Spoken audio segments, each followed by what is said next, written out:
Durante incontables generaciones, la sabana africana había funcionado como un sistema perfectamente sincronizado, donde cada especie conocía su lugar, cada depredador respetaba límites invisibles y cada movimiento seguía patrones que se repetían día tras día sin necesidad de ser cuestionados.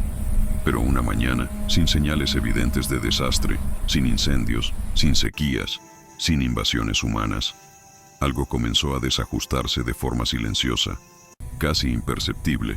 como si una pieza fundamental del engranaje natural hubiera sido desplazada apenas unos milímetros, provocando una reacción en cadena que nadie supo interpretar en un principio, porque los leones comenzaron a evitar zonas que siempre habían dominado. Las hienas cambiaron rutas que habían usado durante décadas, y los leopardos dejaron de patrullar árboles estratégicos donde solían emboscar a sus presas, mientras en el centro de esa alteración, sin rugidos ni confrontaciones visibles, un clan de chimpancés empezó a ocupar espacios abiertos de la sabana con una calma inquietante, moviéndose en grupo, deteniéndose en puntos clave, observando en silencio, como si comprendieran algo que el resto del ecosistema aún no había percibido. Y cuanto más intentaban los depredadores adaptarse, más evidente se volvía que la sabana ya no respondía a las reglas de siempre, que el orden natural no estaba siendo desafiado por la fuerza, sino por una presión invisible, sostenida, estratégica, que transformaba cada decisión de caza, cada desplazamiento y cada territorio en una incógnita peligrosa, dejando una sola pregunta flotando en el aire pesado de la llanura africana. ¿Qué ocurre cuando el sistema que siempre funcionó deja de obedecer sus propias reglas? Había un lugar en la sabana que los investigadores conocían simplemente como Punto 7, una elevación menor del terreno cerca de un afluente estacional del río Mara, rodeada por acacias dispersas y una franja de hierba alta que se mantenía verde, incluso durante los meses más secos, y durante casi 2 décadas. Ese lugar había funcionado como un reloj biológico perfecto, porque cada mañana, entre las 6 y las 7, las manadas de impalas llegaban desde el este para beber, seguidas por pequeños grupos de cebras que descendían desde las colinas del norte, y más tarde, cerca del mediodía, los búfalos aparecían en formaciones compactas, ocupando el espacio central, mientras las especies más pequeñas se retiraban a los márgenes. Y todo esto ocurría con una precisión que permitía a los investigadores sincronizar sus relojes, planificar sus observaciones, predecir con exactitud cuándo y dónde estarían las diferentes especies. Pero en algún momento durante los últimos 6 meses, esa precisión había comenzado a desintegrarse de forma casi imperceptible. Primero fueron retrasos de 10 o 15 minutos, luego cambios en las rutas de aproximación, después ausencias completas que duraban varios días sin explicación aparente, y cuando los investigadores revisaron las variables ambientales, el nivel del agua, la densidad de vegetación, la presencia de depredadores conocidos, todo parecía estar dentro de los rangos normales. Nada había cambiado en el entorno físico, y sin embargo, el comportamiento colectivo de las especies que dependían de Punto 7 había cambiado de forma radical. Las cámaras instaladas en los árboles circundantes mostraban algo extraño. Los impalas se acercaban como siempre, pero se detenían antes de llegar al agua. Se quedaban inmóviles. Observaban. Luego retrocedían. No había leones a la vista. No había cocodrilos en el afluente. No había señales olfativas de hienas, y sin embargo, algo los detenía. Los investigadores revisaron las grabaciones una y otra vez, buscando el estímulo que provocaba esa respuesta. Y lo único que encontraron fue la ausencia de estímulos. No había nada visible que justificara el miedo, pero el miedo estaba allí, palpable, como si los animales hubieran aprendido a responder a una amenaza que no dejaba rastros convencionales, que no rugía, que no marcaba territorio con orina, que no dejaba huellas identificables en el barro. Y esa ausencia de señales era más perturbadora que cualquier presencia explícita, porque significaba que las presas estaban ajustando su comportamiento en respuesta a algo que los instrumentos científicos no podían detectar. algo que operaba fuera de los parámetros tradicionales de la ecología de depredadores. Durante las primeras semanas, los biólogos consideraron la posibilidad de que hubiera un depredador no identificado, quizás un leopardo solitario que se movía de forma más sigilosa que lo habitual, o una manada de perros salvajes que hubiera expandido su territorio sin ser detectada. Pero cuando instalaron más cámaras, cuando aumentaron la frecuencia de los patrullajes, cuando revisaron cada rincón del área circundante, no encontraron evidencia de ningún depredador nuevo. Los leones seguían en sus territorios habituales, a varios kilómetros de distancia. Las hienas seguían concentradas en las zonas de carroña al sur. Los leopardos seguían cazando en las áreas boscosas del oeste. Y sin embargo, Punto 7 se había convertido en una zona de riesgo percibido, un lugar que las presas evitaban sin razón aparente. Y lo más inquietante era que esta evitación no era uniforme, porque algunos días los impalas se acercaban sin problemas, bebían, se alimentaban, permanecían durante horas sin mostrar señales de estrés, pero otros días, bajo condiciones ambientales idénticas, se negaban a acercarse, como si pudieran detectar una diferencia invisible, una variable que cambiaba de un día para otro pero que los humanos no podían medir. Los investigadores comenzaron a documentar estos patrones de forma obsesiva, registrando no solo la o ausencia de especies, sino también la hora exacta de llegada, la duración de la permanencia, las posturas corporales, las vocalizaciones, los movimientos de cabeza que indicaban vigilancia elevada. Y cuando compilaron todos estos datos en gráficos temporales, encontraron algo que no esperaban,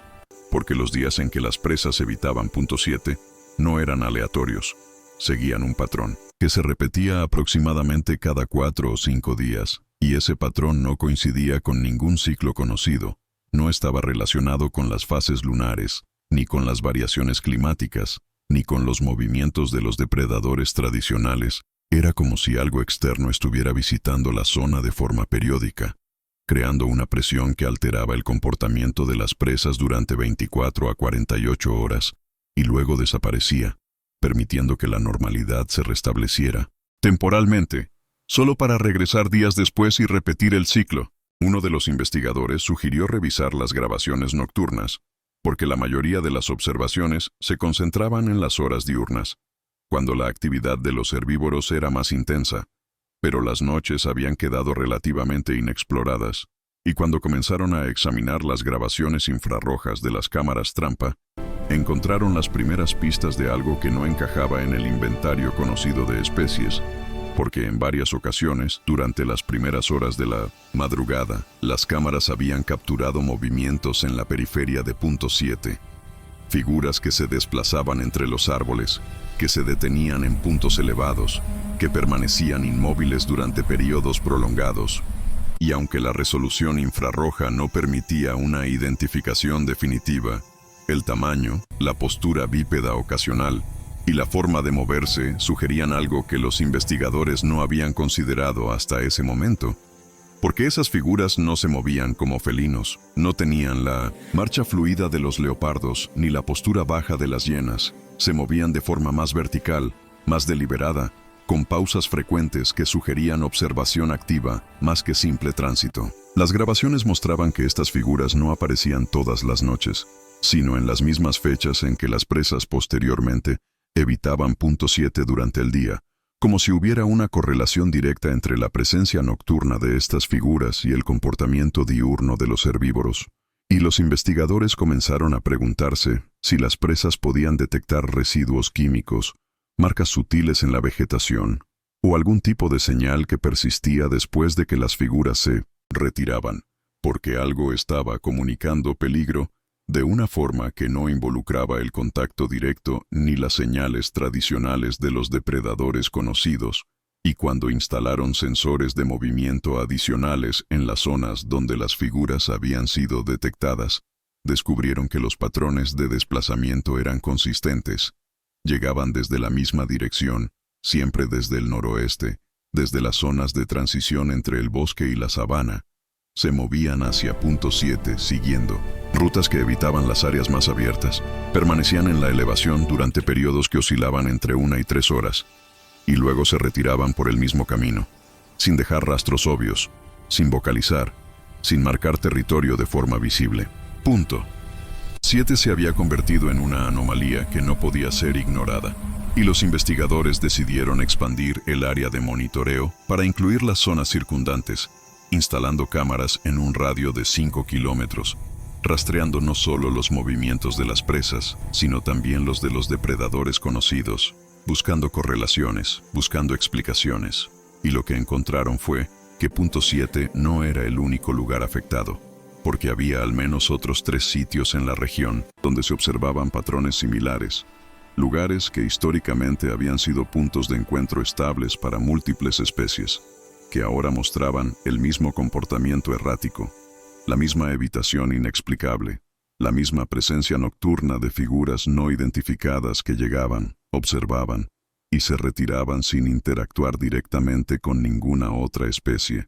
Y cuando los investigadores trazaron estos puntos en un mapa, descubrieron que formaban un patrón geométrico aproximado, no perfecto, pero lo suficientemente regular como para sugerir que no eran coincidencias, que había una lógica detrás de la selección de estos lugares, una estrategia que no podía ser explicada mediante los modelos tradicionales de comportamiento animal. Las semanas siguientes confirmaron que el fenómeno no estaba disminuyendo sino expandiéndose, porque nuevos puntos comenzaron a mostrar las mismas características: evitación por parte de las presas,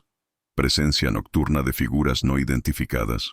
alteración de los patrones de movimiento de los depredadores que dependían de esos lugares para emboscar a sus víctimas, y la sabana, que siempre había funcionado como un sistema donde cada especie conocía su lugar,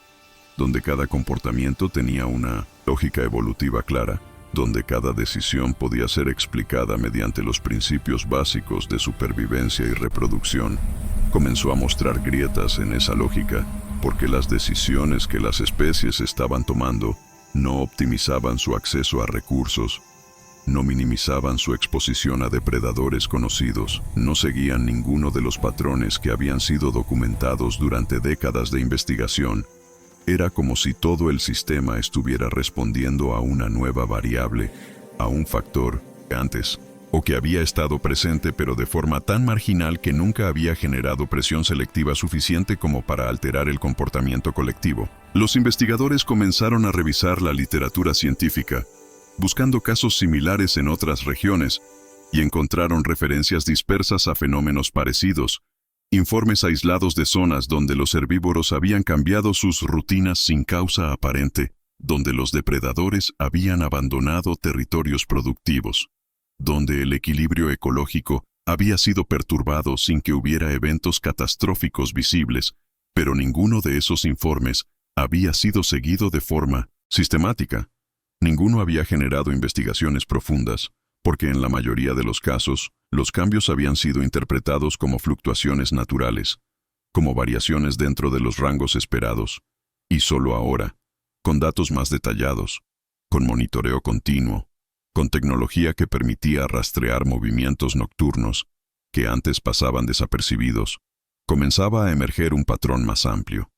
La posibilidad de que estos cambios no fueran fluctuaciones aleatorias, sino respuestas adaptativas a una presión que no había sido identificada, que operaba de forma silenciosa, que no dejaba cadáveres, que no reclamaba territorio mediante marcas visibles, que simplemente alteraba la percepción de riesgo de todas las especies involucradas mediante una presencia estratégica, calculada, sostenida. Punto. 7 seguía allí, con su afluente estacional, con sus acacias dispersas, con su elevación menor del terreno que ofrecía buena visibilidad en todas direcciones, pero ya no funcionaba como antes, ya no era el punto de encuentro predecible donde varias especies coordinaban sus necesidades sin conflicto directo. Se había convertido en un lugar de incertidumbre, un espacio donde las reglas ya no garantizaban seguridad, donde la ausencia de señales tradicionales de peligro no significaba que el peligro no existiera. Y esa transformación no había requerido violencia, no había requerido confrontación directa, solo había requerido que algo, aún no completamente identificado, apareciera de forma periódica, observara y se retirara, dejando tras de sí una alteración invisible pero profunda en la forma en que todas las demás especies evaluaban el espacio, y los investigadores, que habían dedicado años a entender los mecanismos que gobernaban la sabana, se encontraron enfrentando la posibilidad incómoda de que esos mecanismos ya no eran suficientes para explicar lo que estaban observando, que algo nuevo había entrado en el sistema, algo que no cazaba como los leones, que no carroñaba como las hienas, que no emboscaba como los leopardos, pero que de alguna forma había logrado alterar el comportamiento de todas esas especies sin siquiera interactuar directamente con ellas. Las grabaciones nocturnas continuaban acumulándose, mostrando las mismas figuras, los mismos patrones de movimiento, la misma rutina de llegada, observación y retirada. Y aunque los investigadores aún no habían logrado una identificación definitiva, comenzaron a notar detalles adicionales, porque las figuras no siempre aparecían solas. A veces eran dos, a veces tres, a veces más, y se movían de forma coordinada, no en fila como lo harían los babuinos, no dispersas como lo harían los herbívoros, sino en formaciones que sugerían roles diferenciados. Algunos se posicionaban en puntos elevados, otros permanecían en la periferia, otros se acercaban más al centro, como si cada uno tuviera una función específica dentro de una estrategia más amplia. Y esa coordinación no era el resultado de señales vocales obvias, porque las grabaciones de audio no capturaban vocalizaciones significativas. Era como si la coordinación ocurriera mediante comprensión compartida, mediante acuerdos previos que no requerían comunicación en el momento. Y eso planteaba preguntas inquietantes sobre el nivel de complejidad cognitiva que estas figuras poseían. Punto 7 se había convertido en el centro simbólico de una transformación más amplia, un lugar que representaba todo lo que estaba fallando en el sistema, todo lo que ya no funcionaba según las reglas establecidas. Y los investigadores regresaban allí día tras día, instalando más equipos, recopilando más datos, buscando el momento en que finalmente podrían capturar una imagen clara, una evidencia definitiva de qué era exactamente lo que estaba alterando el equilibrio de la sabana. Pero, mientras esperaban esa revelación, la presión sobre el ecosistema continuaba aumentando. Las presas seguían evitando zonas clave. Los depredadores seguían cazando menos. Las tasas de supervivencia seguían descendiendo. Y la sabana africana, ese sistema que durante millones de años había encontrado formas de mantenerse en equilibrio, que había sobrevivido sequías, inundaciones, extinciones masivas, comenzó a mostrar señales de que estaba siendo reorganizada no por una catástrofe súbita, sino por algo mucho más sutil, mucho más paciente, mucho más inteligente. Algo que entendía que el verdadero poder no residía en la fuerza bruta, sino en la capacidad para alterar el comportamiento de otros, sin necesidad de enfrentarlos directamente.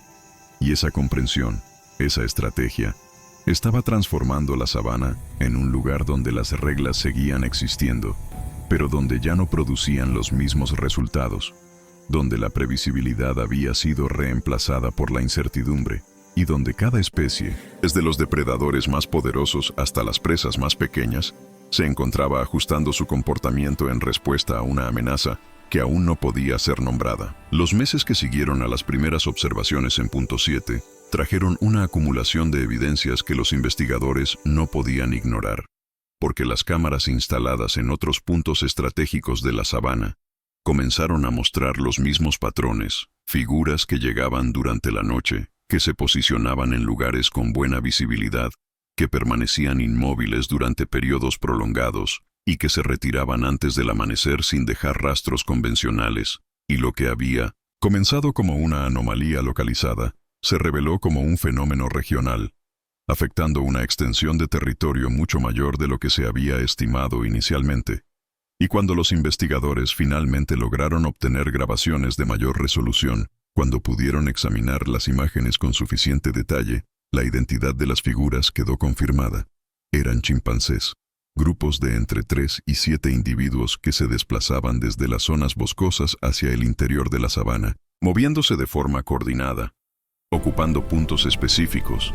observando los movimientos de otras especies durante horas, y luego regresando al bosque sin haber interactuado directamente con ningún otro animal. Y esta confirmación no resolvió el misterio, sino que lo profundizó, porque los chimpancés históricamente habían sido una especie asociada con los bosques, con las zonas de transición entre selva y sabana, no con las llanuras abiertas, y su presencia regular en lugares como punto 7 no Tenía precedentes en décadas de investigación. No había registros previos de chimpancés realizando incursiones sistemáticas hacia el interior de la sabana. No había documentación de que observaran herbívoros desde posiciones elevadas. No había evidencia de que coordinaran estos movimientos entre múltiples grupos que normalmente mantenían territorios separados. Y sin embargo, allí estaban, apareciendo con una regularidad que descartaba la posibilidad de que fueran eventos casuales. Y los investigadores se enfrentaron a la necesidad de replantear completamente lo que creían saber sobre el comportamiento territorial de los chimpancés, porque lo que estaban observando no encajaba en ningún modelo existente, no era expansión territorial en el sentido tradicional, porque los chimpancés no establecían residencia permanente en la sabana, no era búsqueda de nuevos recursos alimenticios, porque no se alimentaban durante estas incursiones, no era exploración casual, porque los mismos individuos regresaban a los mismos lugares con una consistencia que sugería propósito. Y la única explicación que comenzaba a tomar forma, por más incómoda que resultara, era que los chimpancés estaban realizando algo que solo podía describirse como reconocimiento sistemático, una evaluación prolongada del ecosistema adyacente, que no tenía un beneficio inmediato, pero que podría tener implicaciones a largo plazo, y esa posibilidad era profundamente perturbadora porque implicaba un nivel de planificación temporal que raramente se atribuía a especies no humanas.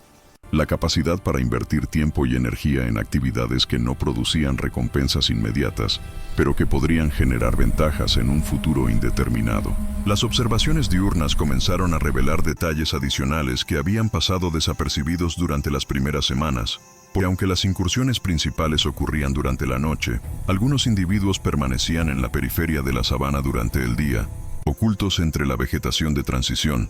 observando desde la distancia. Y estos observadores diurnos no eran siempre los mismos que habían participado en las incursiones nocturnas, lo que sugería que había una rotación de roles, que diferentes individuos se especializaban en diferentes aspectos del reconocimiento.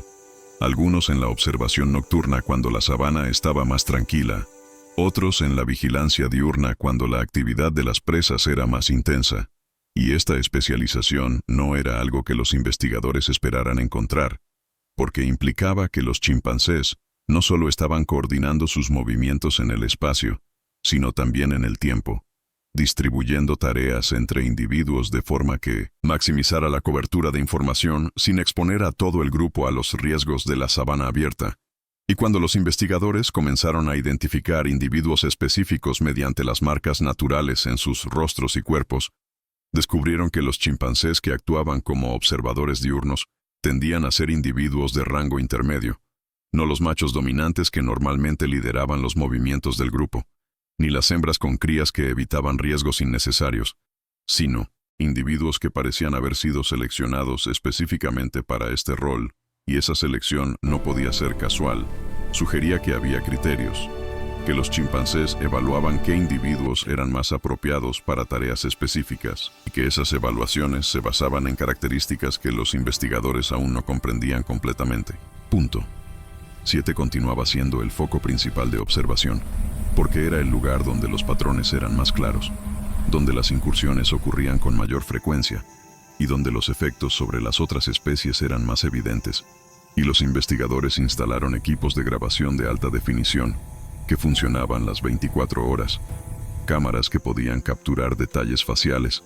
que podían registrar movimientos sutiles de las manos, que podían detectar interacciones entre individuos que las cámaras infrarrojas habían pasado por alto. Y lo que estas nuevas grabaciones revelaron fue aún más inquietante, porque mostraban que durante las incursiones nocturnas, los chimpancés no solo observaban pasivamente, sino que parecían estar comunicándose entre sí mediante gestos discretos, movimientos de cabeza, posiciones de las manos, orientaciones corporales que sugerían que estaban compartiendo información sobre lo que cada uno estaba viendo, coordinando su atención hacia objetivos específicos, y aunque estas señales no eran vocalizaciones audibles, no eran exhibiciones dramáticas, tenían una función comunicativa clara, porque después de un gesto de uno de los individuos, los demás ajustaban sus posiciones, redirigían su mirada, modificaban su comportamiento de forma sincronizada, como si hubiera un lenguaje gestual compartido, que permitía la coordinación sin necesidad de sonidos que pudieran alertar a otras especies, y los primatólogos que revisaron estas grabaciones reconocieron algunas de estas señales como parte del repertorio comunicativo normal de los chimpancés, pero otras eran nuevas, o al menos no habían sido documentadas en este contexto específico, como si los chimpancés hubieran desarrollado o adaptado señales para las condiciones particulares de la sabana, donde el silencio era esencial y donde la comunicación tenía que ser suficientemente clara para coordinar acciones, pero suficientemente discreta para no revelar su presencia. A medida que los datos se acumulaban, los investigadores comenzaron a notar que las incursiones no eran uniformes en su duración ni en su intensidad, porque algunas noches los chimpancés permanecían en punto 7 durante apenas 30 o 40 minutos, realizaban una observación rápida y se retiraban, mientras que otras noches permanecían durante 3 o 4 horas, cambiando de posiciones múltiples veces, ajustando sus ángulos de observación, como si estuvieran recopilando información más detallada, y cuando los investigadores correlacionaron estas variaciones con otros factores ambientales, descubrieron que las incursiones más prolongadas tendían a ocurrir en noches con mejor visibilidad, cuando la luna estaba más brillante, cuando las condiciones permitían observar movimientos a mayor distancia, y las incursiones más breves ocurrían en noches más oscuras, cuando la visibilidad era limitada, como si los chimpancés ajustaran la duración de sus observaciones en función de cuánta información podían recopilar, maximizando el beneficio de cada incursión mientras minimizaban el tiempo de exposición a riesgos potenciales. Y esta optimización del tiempo no era algo que ocurriera por azar. Requería que los chimpancés evaluaran las condiciones antes de decidir cuánto tiempo permanecer, que ajustaran su comportamiento en función de variables ambientales, que tomaran decisiones que equilibraban riesgo y beneficio de forma sofisticada. Los herbívoros que utilizaban punto 7 habían desarrollado respuestas cada vez más elaboradas a la presencia de los chimpancés, porque ya no era suficiente con evitar el lugar durante las horas inmediatamente posteriores a una incursión, sino que habían comenzado a evitarlo de forma anticipada, llegando más tarde de lo habitual, acortando la duración de sus visitas, incrementando la vigilancia incluso cuando no había señales obvias de peligro.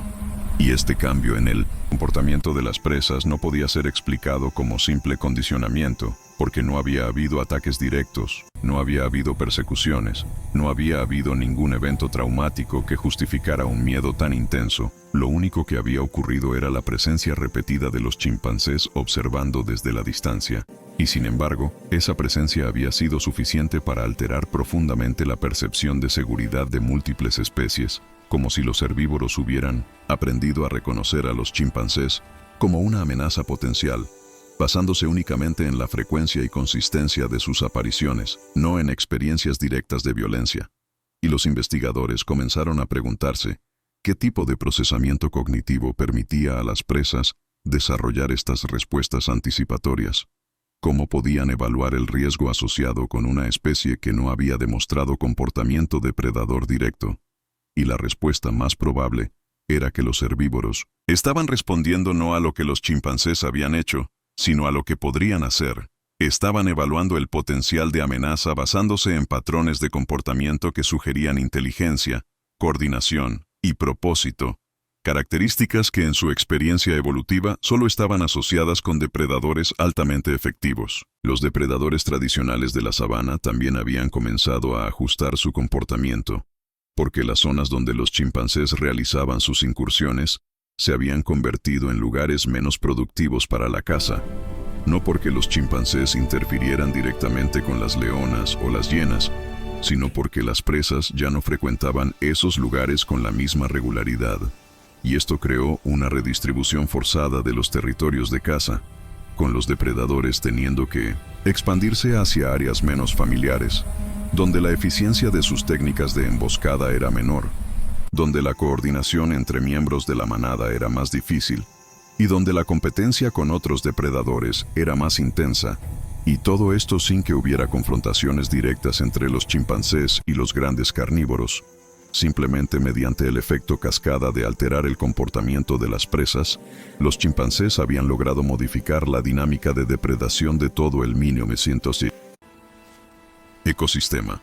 reduciendo la efectividad de especies que durante millones de años habían sido los principales reguladores de las poblaciones de herbívoros. Y algunos investigadores comenzaron a usar el término depredador de ecosistemas para describir este fenómeno. Porque aunque los chimpancés no estaban cazando directamente a los herbívoros, estaban ejerciendo una presión que tenía efectos comparables a los de un depredador apex, alterando distribuciones, modificando comportamientos, causando estrés crónico que afectaba las tasas de reproducción y supervivencia. 7 se había convertido en un símbolo de algo mucho más grande, de una transformación que estaba ocurriendo en múltiples escalas, desde el comportamiento individual de animales específicos hasta la reorganización completa de las dinámicas ecológicas regionales. Y los investigadores que pasaban sus días y noches monitoreando ese lugar comenzaron a experimentar una sensación de desconcierto que iba más allá de la perplejidad científica, porque lo que estaban presenciando desafiaba las categorías fundamentales que usaban para entender el mundo natural. Los chimpancés no eran depredadores, pero estaban generando efectos de depredación. No eran herbívoros, pero estaban compitiendo indirectamente por recursos con especies herbívoras. No eran residentes permanentes de la sabana, pero estaban alterando su funcionamiento de forma más profunda que muchas especies nativas.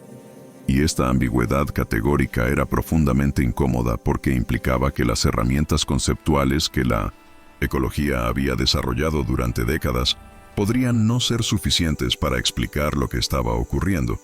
que había formas de influencia ecológica que no habían sido teorizado, que existían estrategias adaptativas que operaban en escalas temporales y espaciales que los modelos tradicionales no capturaban. Y mientras los investigadores luchaban por encontrar marcos teóricos apropiados, los chimpancés continuaban sus incursiones con la misma consistencia imperturbable, apareciendo en punto 7 cada 4 o 5 días, observando durante horas, retirándose sin dejar rastros obvios, y manteniendo esa presión silenciosa que estaba transformando la sabana en un lugar donde las certezas ya no existían, donde cada decisión de cada especie tenía que ser recalculada en función de una variable nueva que no había estado presente en la memoria evolutiva de ninguna de ellas, y esa variable no era la fuerza bruta, no era la velocidad, no era el tamaño corporal, era algo mucho más sutil y mucho más peligroso. Era la capacidad para pensar más allá del presente inmediato, para planificar acciones cuyas consecuencias solo se manifestarían semanas o meses después, para coordinar comportamientos entre individuos sin necesidad de señales obvias, para alterar el comportamiento de otras especies sin necesidad de interactuar directamente con ellas. Y esa capacidad estaba demostrando ser más desestabilizadora que cualquier depredador que la sabana africana hubiera conocido en su larga. Las semanas se convirtieron en meses y los investigadores que monitoreaban punto 7 comenzaron a notar algo que inicialmente parecía insignificante, pero que gradualmente reveló una complejidad inquietante, porque los chimpancés que realizaban las incursiones nocturnas no eran siempre los mismos individuos. Había una rotación que seguía patrones que tardaron semanas en ser identificados. Y cuando finalmente lograron catalogar a cada individuo mediante fotografías de alta resolución y mapear sus apariciones en el tiempo, descubrieron que existía una estructura en esa rotación. Ciertos individuos aparecían siempre en las primeras incursiones de cada ciclo, otros aparecían en las incursiones intermedias, y un tercer grupo aparecía solo en las incursiones finales, como si hubiera fases diferenciadas en un proceso más largo. Y lo más perturbador era que los individuos que aparecían en las fases iniciales tendían a ser más jóvenes, menos dominantes en la jerarquía social, mientras que los que aparecían en las fases finales eran machos de mayor rango, con más experiencia, con cuerpos más robustos, y esta progresión no podía ser casual. Sugería que las incursiones no eran eventos aislados, sino componentes de una secuencia planificada,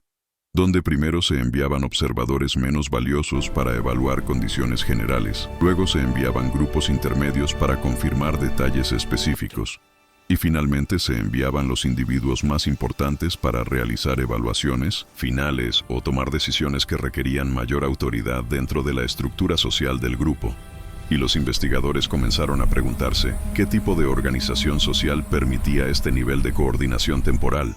porque implicaba que había acuerdos implícitos sobre quién debía ir cuándo, que había una comprensión compartida de los objetivos de cada fase, que había mecanismos para transmitir información entre las fases sucesivas, y todo esto sin que hubiera evidencia de reuniones grupales donde estas decisiones pudieran ser discutidas de forma explícita. Era como si la coordinación ocurriera mediante una comprensión cultural compartida, que no requería negociación constante, que simplemente estaba integrada en la forma en que los chimpancés entendían su relación con el territorio circundante. Los datos de otras zonas de observación comenzaron a mostrar el mismo patrón escalonado, confirmando que no era una peculiaridad de punto 7, sino una estrategia general que los chimpancés estaban aplicando en múltiples locaciones. Y cuando los investigadores mapearon todas las incursiones documentadas en un periodo de 6 meses, encontraron que los chimpancés no estaban visitando lugares al azar, sino que estaban cubriendo sistemáticamente el territorio, comenzando por los puntos más cercanos a la zona de transición entre bosque y sabana, y gradualmente expandiéndose hacia el interior de la llanura, como si estuvieran realizando un reconocimiento progresivo que avanzaba en ondas concéntricas, asegurándose de entender completamente cada zona antes de avanzar hacia la siguiente. Y esta metodicidad era profundamente perturbadora porque sugería que los chimpancés no estaban explorando de forma oportunista, reaccionando a encuentros casuales o a la disponibilidad temporal de recursos, sino que estaban ejecutando un plan que tenía una lógica espacial clara, que priorizaba ciertas áreas sobre otras, basándose en criterios que los investigadores aún no comprendían completamente, pero que claramente involucraban más que simple curiosidad. Punto. 7 continuaba siendo el epicentro de la observación más intensa, y fue allí donde los investigadores finalmente presenciaron algo que confirmó sus peores sospechas sobre la naturaleza de lo que estaban documentando, porque una noche, durante una de las incursiones de fase final, cuando los machos de mayor rango estaban presentes, uno de ellos se separó del grupo principal y descendió de la elevación hacia el afluente, moviéndose con una cautela que contrastaba con la confianza que normalmente mostraba en su territorio boscoso, y se detuvo en el borde del agua, no para beber, porque no inclinó la cabeza, no para inspeccionar huellas, porque no miró hacia abajo, sino que permaneció erguido, mirando hacia el horizonte donde la sabana se extendía en todas direcciones, y permaneció allí durante casi 20 minutos, completamente inmóvil, y los investigadores que observaban a través de las grabaciones notaron que durante ese tiempo, los otros chimpancés en la elevación habían cesado sus propias actividades y estaban mirando al individuo que había descendido, como si estuvieran esperando algo, como si esa acción específica tuviera un significado que iba más allá de la simple observación. Y cuando el macho finalmente regresó a la elevación, los otros individuos se acercaron a él. Hubo intercambios de grooming breves, hubo contactos físicos que parecían tener una función comunicativa, y luego, de forma coordinada, todo el grupo se retiró, no hacia el bosque por la ruta habitual, sino hacia el este, adentrándose más en la sabana de lo que cualquier incursión previa había documentado, y permanecieron en ese nuevo territorio durante 3 horas, observando, moviéndose entre diferentes puntos de observación,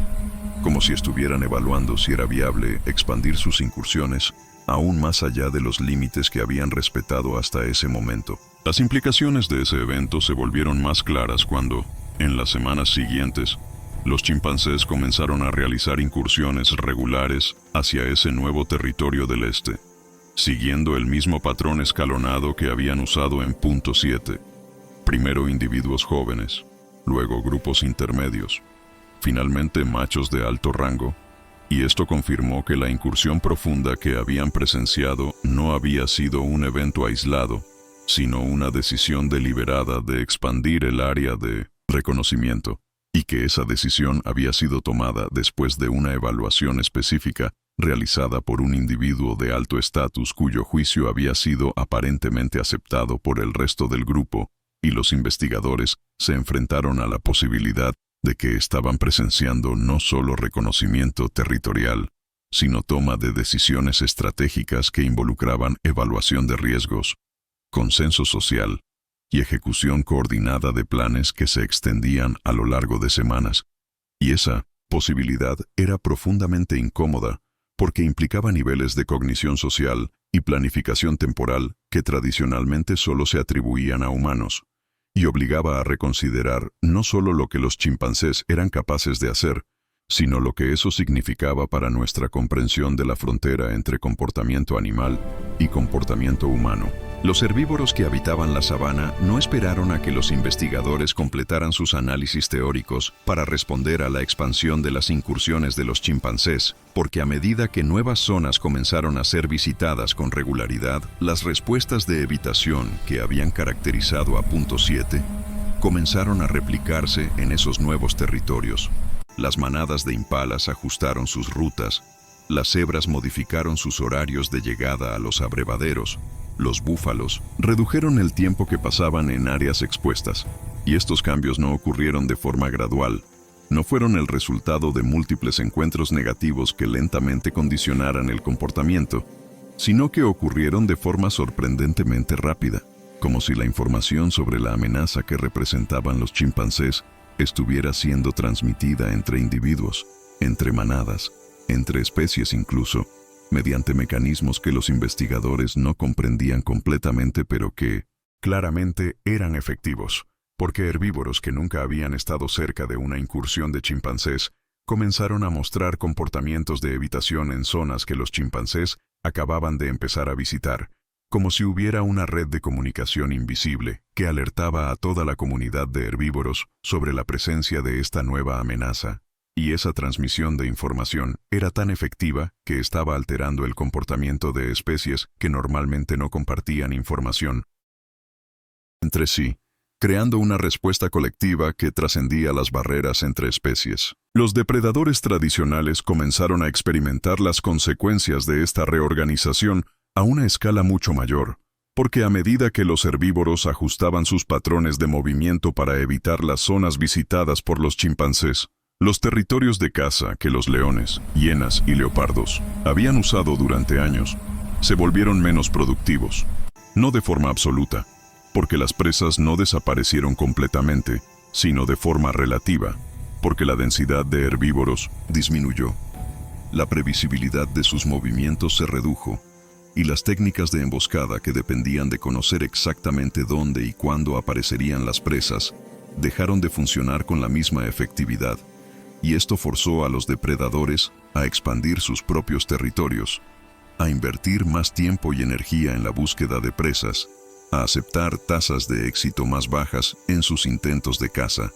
y todo esto generó estrés competitivo entre los propios depredadores, porque cuando cada uno de ellos necesitaba más territorio para mantener su ingesta calórica, los territorios comenzaron a sobreponerse, las confrontaciones interespecíficas aumentaron. Las hienas comenzaron a encontrarse con leones en zonas donde históricamente habían operado sin conflicto. Los leopardos fueron forzados a cazar en horarios menos óptimos para evitar competencia directa con especies más grandes, y la estructura completa del gremio de depredadores comenzó a desestabilizarse, no porque hubiera menos presas en 1980 términos absolutos, sino porque esas presas estaban distribuidas de forma diferente, estaban siendo más cautelosas, estaban invirtiendo más energía en vigilancia y menos en alimentación. Estaban tomando decisiones que priorizaban supervivencia a corto plazo sobre optimización nutricional, y todas esas decisiones tenían consecuencias que se propagaban hacia arriba en la cadena trófica. Punto. 7 se había transformado completamente en el transcurso de esos meses, de ser un punto de encuentro predecible y productivo para múltiples especies, se había convertido en una zona de incertidumbre, un lugar que los herbívoros visitaban solo cuando no tenían alternativas, que los depredadores evitaban porque sabían que las probabilidades de encontrar presas allí habían disminuido dramáticamente, y que los chimpancés continuaban visitando con la misma regularidad imperturbable, como si el valor de ese lugar para ellos no tuviera nada que ver con la disponibilidad de recursos inmediatos, sino con algo más abstracto, más estratégico, más orientado hacia el futuro. y los investigadores que habían pasado meses documentando cada incursión, cada cambio en el comportamiento de las otras especies, cada ajuste en los patrones ecológicos, comenzaron a considerar una posibilidad que inicialmente habían descartado por parecer demasiado antropomórfica: la posibilidad de que los chimpancés estuvieran realizando lo que en términos humanos se llamaría reconocimiento previo a una invasión, que estuvieran estudiando el territorio no porque tuvieran intención de ocuparlo inmediatamente, sino porque estaban evaluando si sería viable ocuparlo en el futuro, si los recursos disponibles justificarían la inversión de expandirse hacia la sabana, si las otras especies representaban amenazas manejables o riesgos prohibitivos, si el territorio podría sostener a una población de chimpancés de 1800, forma permanente o solo estacional, y todas estas evaluaciones requerían no solo observación, sino análisis, comparación, proyección hacia escenarios futuros, capacidades cognitivas que tradicionalmente se consideraban exclusivamente humanas, pero que los datos estaban sugiriendo que los chimpancés poseían en alguna forma, quizás no con la misma complejidad abstracta que caracteriza el pensamiento humano, pero sí con suficiente sofisticación como para generar comportamientos que eran indistinguibles en sus efectos de lo que una especie con capacidad de planificación consciente haría. Las grabaciones nocturnas continuaban acumulándose, ahora no solo de .7, sino de más de una docena de locaciones diferentes. Y cuando los investigadores comenzaron a analizar estos datos de forma integrada, buscando patrones que solo serían visibles en la escala regional, descubrieron algo que los dejó profundamente perturbados. Porque las incursiones de diferentes grupos de chimpancés, que operaban desde diferentes territorios boscosos, que no tenían contacto directo observable entre sí, estaban siguiendo una lógica espacial coordinada, no se sobreponían, no competían por los mismos puntos de observación, sino que se complementaban, cubriendo colectivamente un área mucho más extensa de lo que cualquier grupo individual podría haber cubierto por sí solo, como si hubiera una división territorial implícita, como si cada grupo supiera qué zonas le correspondían y respetara los límites de las zonas asignadas a otros grupos. Y esto no podía ser coincidencia, porque la probabilidad de que múltiples grupos independientes generaran espontáneamente un patrón de cobertura territorial tan eficiente sin coordinación era estadísticamente insignificante, lo que significaba que tenía que haber algún mecanismo de coordinación, alguna forma de comunicación entre grupos que los investigadores no habían detectado, o algún conjunto de reglas culturales compartidas que todos los grupos entendían y respetaban. Y cualquiera de estas explicaciones requería niveles de complejidad social que desafiaban lo que se creía posible en primates no humanos. Los meses de observación comenzaron a revelar también cambios en el comportamiento de los propios chimpancés, porque los individuos que participaban regularmente en las incursiones hacia la sabana comenzaron a mostrar adaptaciones conductuales que los diferenciaban de los miembros de sus grupos que permanecían en el bosque. Se movían de forma más cautelosa en terreno abierto, mostraban mayor tolerancia al calor directo del sol, pasaban más tiempo en postura bípeda para mejorar la visibilidad, y algunos de los machos más jóvenes que habían participado en múltiples incursiones comenzaron a mostrar preferencias por permanecer en las zonas de transición entre bosque y sabana, incluso durante el día, como si estuvieran desarrollando una familiaridad con ese entorno que los hacía más cómodos allí que en el interior del bosque. Y estos cambios no eran solo individuales, porque los investigadores notaron que dentro de cada grupo, los individuos que participaban en las incursiones comenzaron a formar subgrupos sociales más cohesionados, pasaban más tiempo juntos durante las horas diurnas, compartían comida con mayor frecuencia, se apoyaban en conflictos internos con mayor consistencia, como si las experiencias compartidas en la sabana estuvieran creando vínculos sociales que trascendían las alianzas tradicionales basadas en parentesco o jerarquía, y esto sugería que las incursiones no solo estaban alterando el ecosistema externo, sino que también estaban transformando la estructura social interna de los grupos de chimpancés, creando nuevas categorías de individuos, nuevas formas de estatus social basadas no en fuerza física o linaje, sino en experiencia y conocimiento del territorio de la sabana. 7. Esa elevación menor cerca del afluente estacional que había sido el primer lugar donde los investigadores documentaron estos patrones, continuaba siendo visitado con la misma regularidad. Pero ahora los chimpancés que llegaban allí no se limitaban a observar. Algunos de ellos descendían hasta el agua, no para beber de forma apresurada como lo habían hecho en las primeras incursiones, sino para permanecer allí durante periodos prolongados, explorando la vegetación circundante, inspeccionando los árboles que crecían en las márgenes, evaluando los refugios potenciales que las rocas y la topografía ofrecían, como si estuvieran realizando una evaluación más detallada de la viabilidad de ese lugar, no solo como punto de observación, sino como posible área de ocupación temporal.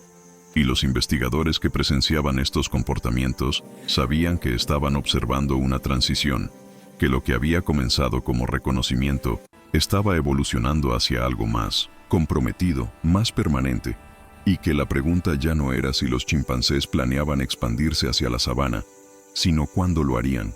y qué consecuencias tendría esa expansión para un ecosistema que ya estaba mostrando señales de estrés profundo, donde las especies que habían coexistido durante milenios estaban siendo forzadas a reorganizar sus comportamientos más fundamentales, donde los depredadores apex estaban perdiendo efectividad, donde los herbívoros estaban desarrollando respuestas de miedo a una especie que aún no los había atacado directamente, pero cuya presencia había demostrado ser más desestabilizadora que cualquier depredador tradicional. Y todo esto estaba ocurriendo sin violencia masiva, sin confrontaciones dramáticas, sin los eventos catastróficos que normalmente acompañan las grandes transformaciones ecológicas, solo mediante la presión sostenida de una presencia inteligente, coordinada, paciente, que entendía que el verdadero poder no residía en la capacidad para matar, sino en la capacidad para controlar territorio mediante la simple amenaza de lo que podría ocurrir. Y esa comprensión, esa estrategia, estaba demostrando ser más efectiva que millones de años de evolución de garras, colmillos y velocidad, porque estaba reorganizando la sabana africana sin necesidad de derramar sangre, solo mediante el peso acumulado de la anticipación, de la memoria, de la capacidad para pensar más allá del presente inmediato, y esa capacidad que los investigadores habían documentado con creciente asombro y preocupación durante esos meses interminables de observación,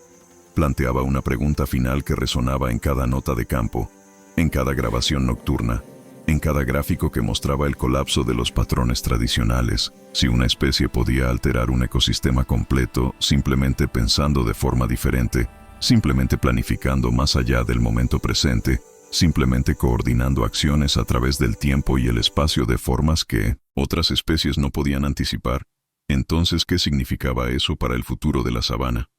Para el futuro de las especies que dependían de reglas que ya no funcionaban, y para el futuro de nuestra propia comprensión de lo que separaba el comportamiento animal del comportamiento humano, porque esa línea, que había parecido tan clara durante tanto tiempo, estaba revelándose cada vez más difusa, cada vez más permeable, cada vez más insuficiente para explicar lo que estaba ocurriendo en un lugar llamado punto 7, del día en que la sabana africana dejó de funcionar. Como siempre, no había sido un día específico, sino un proceso gradual, silencioso, inexorable, que continuaba desarrollándose mientras los investigadores observaban, documentaban y se preguntaban cuándo terminaría, si es que terminaría alguna vez.